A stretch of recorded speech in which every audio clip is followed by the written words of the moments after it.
Bruce Lee was a lightning bolt of energy and talent who revolutionized martial arts and action cinema. In a tragically short career, he became a global icon, a philosopher, and a pioneering filmmaker who shattered stereotypes and brought martial arts into the mainstream. Born in San Francisco and raised in Hong Kong, he developed his own martial arts philosophy, Jeet Kune Do.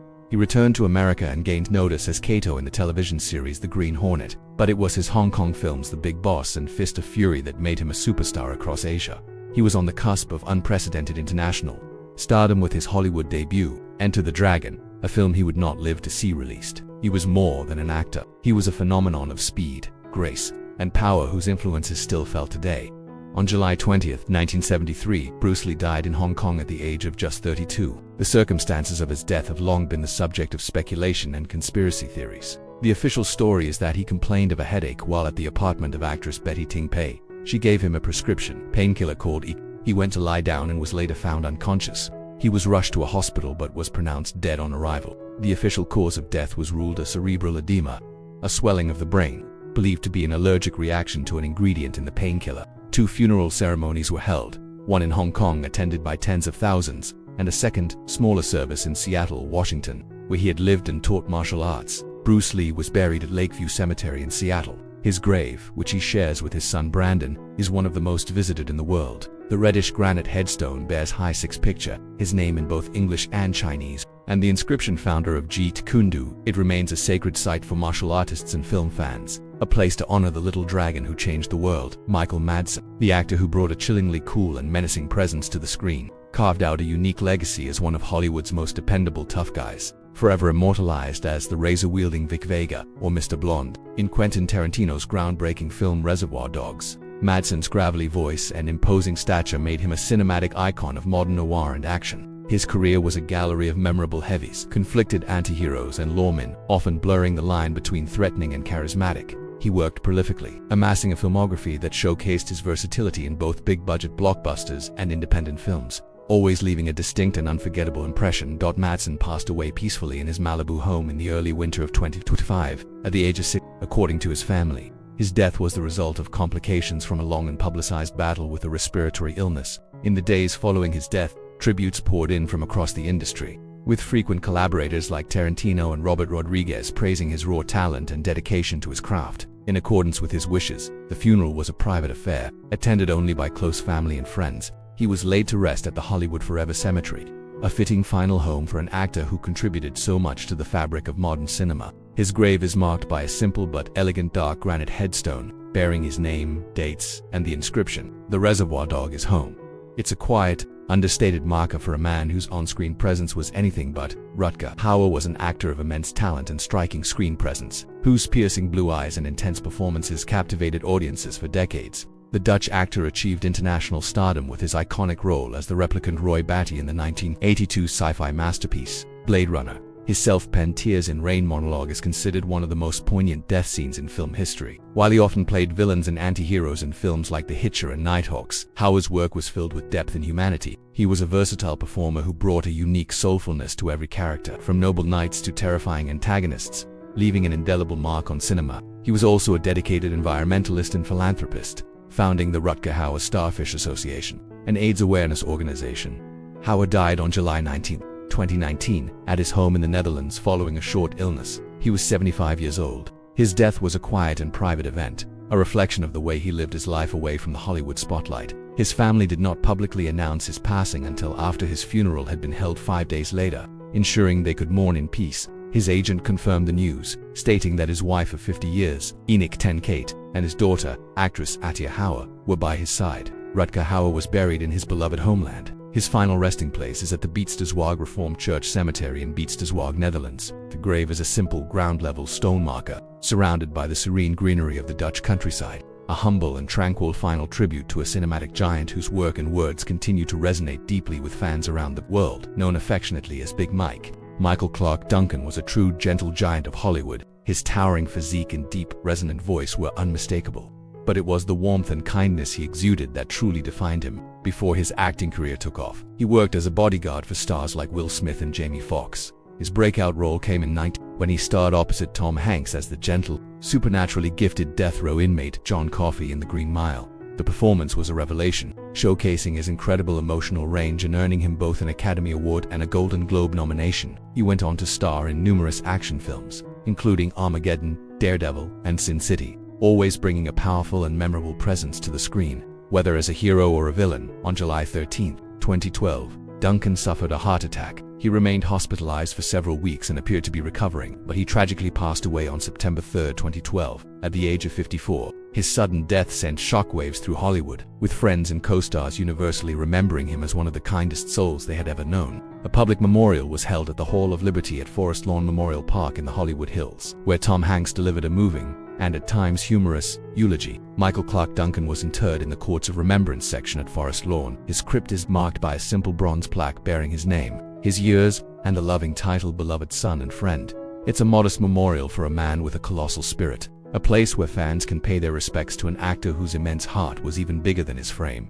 James Caan was the epitome of Hollywood cool, an actor who radiated a tough, masculine energy that made him a natural fit for some of cinema's most iconic roles. With a career spanning over 6 decades, he was a versatile talent, equally adept at comedy and drama. But it was his explosive, Oscar-nominated performance as the hot-headed Sonny Corleone in 1972's The Godfather that cemented his status as a screen legend. That role defined the archetype of the volatile but charismatic mobster, a character he would often revisit and subvert throughout his career. His work in films like Thief, Brian's Song, and Elf showcased his incredible range, proving he was far more than just a tough guy. Caan was a true original, an actor who brought an unpredictable and magnetic intensity to every performance. James Caan passed away on the evening of July 6, 2022 at the age of 80. His family announced his death via his official Twitter account, a platform he had used with great humor and charm in his later years. The cause of death was later confirmed as a heart attack, combined with coronary artery disease. His passing led to an outpouring of tributes from fellow actors and directors who celebrated his dynamic talent and his off-screen reputation. As a great storyteller and friend, in keeping with Jewish tradition, his funeral was held quickly and privately. James Caan was laid to rest at Eden Memorial Park Cemetery in Mission Hills, California. His grave is marked by a simple, flat granite headstone, inscribed with his name, dates, and the Star of David. It's an unpretentious final tribute to a screen legend whose powerful presence continues to electrify audiences. Ray Liotta possessed an electrifying intensity that made him one of the most compelling actors of his generation. With his piercing blue eyes and a laugh that could be both charming and menacing, he specialized in playing complex, often volatile characters. He first gained widespread attention with his unnerving performance in 1986's Something Wild, but it was his role as the real-life mobster Henry Hill in Martin Scorsese's 1990 masterpiece, Goodfellas, that made him a superstar. His narration and central performance in that film are legendary. Liotta was a master of conveying simmering rage and deep vulnerability, often within the same scene. He worked tirelessly throughout his career, appearing in a wide variety of films like Field of Dreams, Copland, and Unlawful Entry, always delivering performances that were raw, authentic, and unforgettable. In a shock to the film world, Ray Liotta passed away in his sleep on May 20, 2022 while on location in the Dominican Republic. He was there filming the movie Dangerous Waters. He was 67 years old. His fiancée, JC Natolo, was with him at the time. An official report later stated that his death was due to heart and respiratory issues, including pulmonary edema and acute heart failure. The news of his sudden passing was met with widespread grief, with many of his peers expressing their shock and admiration for his immense talent. His body was flown back to the United States, and a funeral service was held at St. Mary's Church in his home state of New Jersey. Ray Liotta was subsequently cremated. While there is no public grave for fans to visit, his legacy is firmly cemented in his powerful body of work, a testament to an actor who gave everything he had to his craft until the very end. With a career that spanned an incredible 70 years and included over 150 film and television roles, Max von Sydow was a true titan of international cinema. The Swedish-born actor became a global icon through his collaborations with legendary director Ingmar Bergman, starring in 11 of his films, most notably as the knight Antonius Block in The Seventh Seal, who famously plays a game of chess with death. His tall, gaunt frame and sonorous voice gave him an extraordinary gravitas, allowing him to play characters of immense authority and profound doubt. In Hollywood, he became known for portraying wise mentors, formidable villains, and men of faith. His memorable roles include Father Langster Marin in The Exorcist, the assassin Jalbert in 3 Days of the Condor, and the villain Ernst Devaro Blofeld in the James Bond film Never Say Never Again.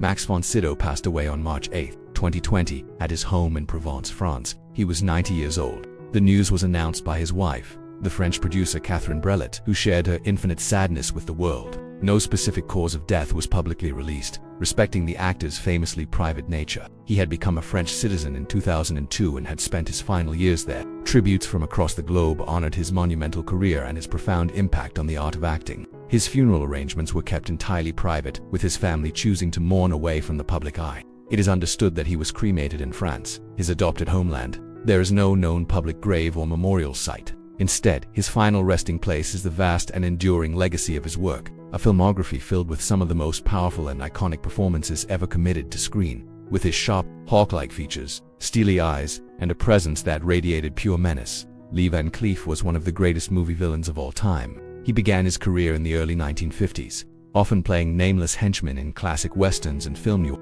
including a memorable appearance in High Noon. A severe car crash in 1958 nearly ended his career, forcing him into a period of relative obscurity. His fortunes changed dramatically in the mid-1960s when director Sergio Leone cast him as one of the two protagonists in For a Few Dollars More, opposite Clint Eastwood. He followed this with his most famous role, the ruthless bounty hunter Angel Eyes Sentenza in The Good, the Bad and the Ugly.